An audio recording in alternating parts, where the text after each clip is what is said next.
¿Qué tal amigos? Soy Julio López y esto es Marquesina 22.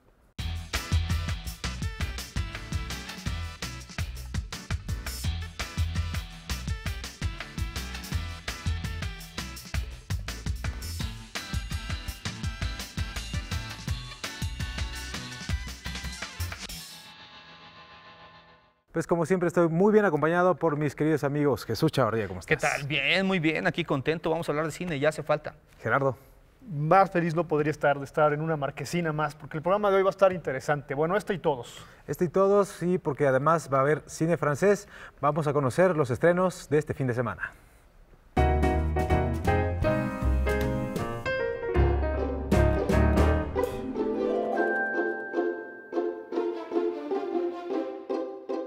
El Tour de Cine francés se ha convertido en una cita obligada para los amantes del séptimo arte. 7 películas francesas acompañadas de 25 cortometrajes mexicanos conforman esta edición, que recorrerá 74 ciudades. No es ningún secreto que la programación que presentan contiene algunas de las propuestas más comerciales producidas en el cine galo, como Los Ex. Pero una cosa es segura, cualquier película que elijas te hará pasar un buen rato. France, el director François Ozon, es una de las más destacadas propuestas de esta edición.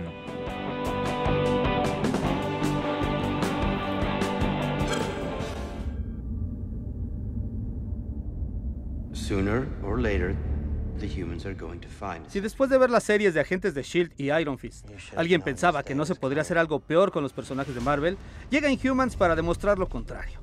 Los legendarios personajes creados por Stan Lee y Jack Kirby, que representaron uno de los puntos creativos más altos en la carrera de este último, aquí lucen diluidos, con motivaciones confusas y en situaciones que rayan en el ridículo. Una producción pobre tanto en propuesta visual como en discurso, y con un desarrollo que apenas se sostiene. Los primeros 2 episodios hoy se pueden ver en pantallas IMAX y solo hacen dudar si vale la pena ver el resto de la serie incluso en televisión. You're talking about betraying your brother. You're talking about treason. Here we are, kicking back with your sweetheart. Troublemakers, that's what we are. She gets me good. De terror profundo se pueden decir muchas cosas, pocas buenas. 3 jóvenes estadounidenses, 2 hermanos y la novia de uno de ellos, se la pasan haciendo absurdo tras absurdo, algunos de ellos dignos de los 3 chiflados, porque quieren participar en un concurso de deportes extremos. Se les ocurre entonces ir a Australia y convivir con tiburones, pero todo se sale de control. Con una mezcla de escenas reales, porque la historia se basa, presumen, en un hecho verídico, la película no se sale de la convención, pero ya entrados en gastos, hasta eso tiene algunos buenos momentos. Dirige Gerald Raciniotto.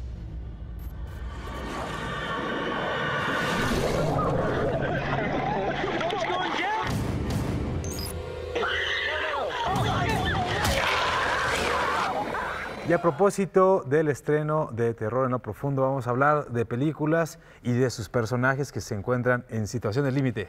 Sí, ¿no? Sí, usualmente está involucrado ahí un percance, siempre el que es el que lleva a nuestros personajes a una situación que hace que empiecen a rebasar su capacidad de resistencia y que empiecen a cuestionar mucho de sus principios, de sus ideas, de sus conceptos, ¿no?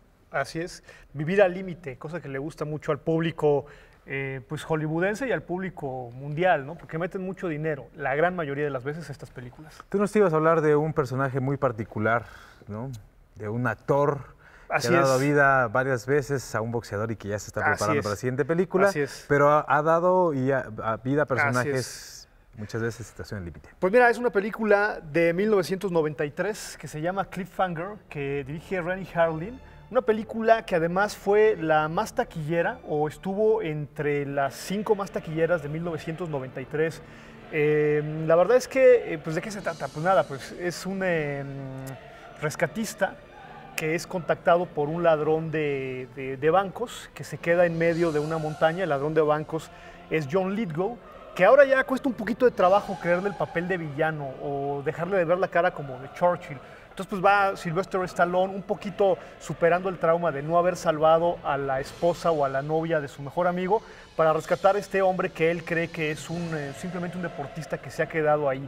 Metió muchos millones de dólares esta película en la taquilla y tiene un dato bastante interesante, que es el filme que más le ha pagado dinero a un stuntman $1 millón al sujeto que hace una escena de un avión y se tiene que trasladar a otro avión. A mí me parece muy curioso porque la escena ya la habían hecho en una película de James Bond, concretamente. La habían hecho en License to Kill, pero ahora es más específica esta escena. ¿Y qué decir de Renny Harlin, el director de este filme? Ahora, en ese sentido habrá que ver, aunque ya la hayan hecho, en qué circunstancias la hicieron. Sí, claro, por ¿no? supuesto. Porque a lo mejor por eso es la paga. A lo Así mejor la es. situación la hacía todavía más complicada. Mucho más peligrosa. Y mucho más peligrosa, Y bueno, ¿no? Renny Harlin es un buen orquestador. No es un cineasta con talento, es un cineasta con oficio. Basta mencionar un poco de lo que es su cinematografía. Pesadilla en la calle del infierno 4, la segunda parte de Duro de Matar y El exorcista el comienzo. ¿Qué quiero decir con esto? Con que es un hombre que sabe armar bien las piezas. Pero hasta ahí, o sea, no es un tipo que le meta un plus a su cine, pero sí mete mucho dinero en la gran mayoría de las películas que ha hecho. Y con relación a Sylvester Stallone, bueno, pues con esta película le da seguimiento, iniciando los años 90, al héroe de acción. En el diccionario fílmico mundial, debajo de la foto del muchacho chicho de la película Gacha, pues viene la foto de Sylvester Stallone, sobre todo por Cliffhanger, una película que, vista en perspectiva, es medianamente entretenida, pero metió una gran cantidad de dinero en su momento. Fue un éxito la ya película. Que por supuesto es mala. mala. Ya es que Sylvester Stallone estuviera involucrado, hacía que necesariamente tuviera buenos resultados en taquilla, ¿no? Sí, claro. Y es además un tipo de situaciones o personajes a los que les dio continuidad en otras películas como la de Daylight, ¿no? ¿Se acuerdan? Todavía, También, claro, también hizo de eso. Ahora, yo la verdad es que me estaba acordando de otra película un poco más peculiar, por así decirlo, y que se volvió de estos títulos obligados a nivel intelectual, sobre todo porque adapta una novela, ¿no? Se adapta una novela en 1954, que es El Señor de las Moscas. Es una novela que plantea como un avión londinense, debido a un accidente se estrella, y los sobrevivientes en la isla que quedan en realidad son niños, todos los adultos son los que mueren.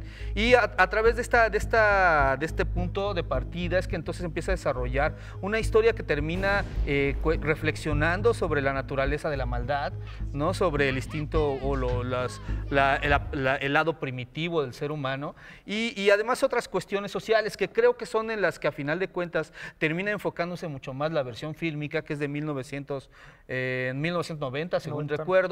Y que se enfoca mucho más a la manera en que se confrontan los convencionalismos sociales, los roles ya preestablecidos, incluso algunas cuestiones ahí políticas, tomando en cuenta también el replanteamiento de cada uno de los personajes, porque hay algunos que se enfocan muchísimo en la cuestión disciplinada, que son los que al que eligen líder y el que todo el tiempo lo está cuestionando, amén de que alrededor hay ahí una situación con respecto a la existencia de una supuesta criatura que los amenaza y la obsesión de uno de ellos con cazar, ¿no? a una de las criaturas que se encuentran en este lugar. La verdad es que la película obviamente da mucho material para el análisis, para ver qué pasa con los estereotipos, con los arquetipos, con los modelos que a final de cuentas nos presenta la película y que ha sido referido infinidad de veces, ¿no? Digo, la obvia, la que todo mundo va a mencionar, es la de los Simpsons, obviamente, clásica, ¿no? Claro. La de los Simpsons, pero hay un manga del 2011 que también adaptó esta historia al campo del papel y que también resulta muy interesante, ¿no? Hay muchas otras más, de hecho hasta Iron Maiden escribió una canción al respecto, ¿no? Eso pasa cuando le das el poder a Milhouse. Sí, claro. Hay que tener cuidado con eso. Sí, la verdad es que con respecto a este tema hay mucho solo para hablar de naufragios, hay un montón, ¿no? Pero hay uno muy interesante y no tan lejano, dirigido reciente, por Ang Lee, ¿no? Vino a nuestro país a presentar esta película que se llama Una aventura extraordinaria, que básicamente es la historia de un joven que viaja con su familia y en un barco repleto de animales porque tienen un zoológico y se van a mudar junto con el zoológico. El barco naufraga, él llega a un bote salvavidas y en este bote salvavidas también lo acompaña un chimpancé, un tigre y otros animales, y así se va desarrollando esta historia que además está basada en hechos reales y Ang Lee le pone pues mucho de su cosecha, ¿no? Y el entrenador del tigre. Sí, lo que puede ser, casi no se utilizaron tigres reales para esta película, casi todos fueron digitales, por ahí detrás de cámaras se ve todo esto, solo hay un par de escenas, ¿no? Pero básicamente es la historia de este joven que viaja con un tigre en el mar buscando pues tocar tierra, ¿no? Sí, Hasta y que llega a se nuestro país. convierte en una metáfora también del aceptarse como es, ¿no? Del perdonarse, del asimilar la situación, porque a final de cuentas todas esas criaturas son una metáfora. Sí, ¿no? es una travesía, es ¿no? una travesía gran película filosófica la que enfrenta el personaje. Sí, que además se proyectó en CGI sorprendiendo, ¿no? Así es. Pues así es, solo son algunas de las películas que tienen que ver con tragedias o personajes que se ven en situaciones límite y que hacen todo para sobrevivir. En el caso de terror profundo, de terror no tienen nada, ¿no? Ya lo decía mi querido amigo Gerardo Gil, pero la próxima semana sí vamos a hablar de una película que va a dar mello, mucho mello. It, para no entrar en detalle. De eso. De It, exactamente, para no entrar en... Hablaremos de It. Pues muchas gracias, Gerardo. Encantado, como cada semana, de estar aquí en La Marquesina. Pues nada, vean mucho cine, es la recomendación de la semana. Pues vámonos, ya es hora de dejar de hablar de cine para ir a verlo. Y yo soy Julio López y me despido. Esto fue Marquesina 22.